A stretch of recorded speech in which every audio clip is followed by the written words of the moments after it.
Апта ичиндеги маанилүү жаңылыктар, студияда Диана Нурлан кызы.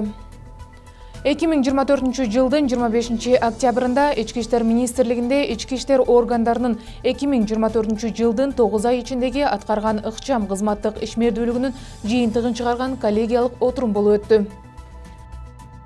Ага Кыргыз Республикасынын ички иштер министри милициянын генерал-лейтенанты Улан Ниязбеков, министрдин орун басарлары, ички аскерлердин кол башчысы жана ички иштер органдарынын жетекчилери катышты. Коллегиялык отурумдун жүрүшүндө 2024 жылдын 9 айында аткарган ыкчам кызматтык ишмердиктин жыйынтыгы, министрлер кабинети тарабынан бекитилген улуттук пландын аткарылышы, кызматтык тартиптин абалын чындоо жана сапаттуу кадрларды даярдоо, эл менен жолугушуу учурунда коомчулук тарабынан айтылган көйгөйлөрдү жоюу боюнча аткарылган иш-чаралар.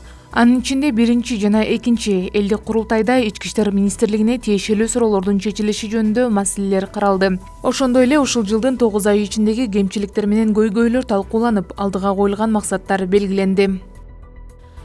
21 октябрь күнү Жалал Абад областындагы укук коргоо органдары үчүн жаңы курулган имараттардын ачылуу аземи болуп өттү. Анда ички иштер министри милициянын генерал-лейтенанты Улан Ниязбеков катышты. Жалал Абад областындагы алгачкы милиция кызматкерлеринин балдары үчүн 120 орунду номер 30 жеткинчек балдар бакчасынын кызматтык милдетин аткарууда каза болгон ички аскерлердин аскер кызматкерлерине арналган аллея жана бир катар ички иштер органдарынын имараттарынын ачылуу аземи болуп, кызыл тасмасы кесилди. Ички иштер министри милициянын генерал-лейтенанты Улан Ниязбеков өз сөзүндө иш-чаранын конокторун жана кызматкерлерин имараттын ачылуу аземи менен куттуктап, дээрлик бардык аймактарда ушуга окшогон бала бакчалар биринин аркасынан бири ачылып, келечек муунга туура тарбия берүү ишмердиги толугу менен колго алынгандыгын баса белгиледи. Ички иштер министрлиги бардык региондордо ички иштер органдарынын кызматкерлеринин балдары үчүн жана өзүлөрү үчүн шарттар түзүп жатабыз. Мындай бала бакчаларды ачып, ишке киргизүү боюнча иш-чараларды дагы да болсо токтотпой улантабыз. Ошону менен бирге коопсуздукту камсыз кыла турган кырдаалдык борборду ачып, ишке киргиздик. Борбордун башкы милдети коомдук жайларга, көчөлөргө жана эл көп чогулган аймактарга орнотулган видео камералар аркылуу элибиздин коопсуздугун камсыздап, кылмыштуулукка каршы күрөшүүнү чындоо болуп эсептелет, деди Улан Ниязбеков. Милиция кызматкерлери узак убакыт бою Telegram мессенджерындагы интернет дүкөн аркылуу андан ары сатуу үчүн АКШдан Кыргыз Республикасына эл аралык почта компания аркылуу органикалык банги каражаттарын жеткирүү каналын жөнгө салган банги топторун кармоо боюнча атайын ыкчам иш-чараларын жүргүзүшкөн. Я следователь Следственной службы МВД Кыргызской Республики. Заходи, АКШдан келген жүктөрдү баажылык көзөмөлдөөнү жана текшерүүнү уюштурууда 2004 жылы туулган КН аттуу жаранга даректелген таңактардын биринде өзгөчө ийри өлчөмдөгү кара куурайдын жыты бар гибридтик шишка деп аталган зат табылган.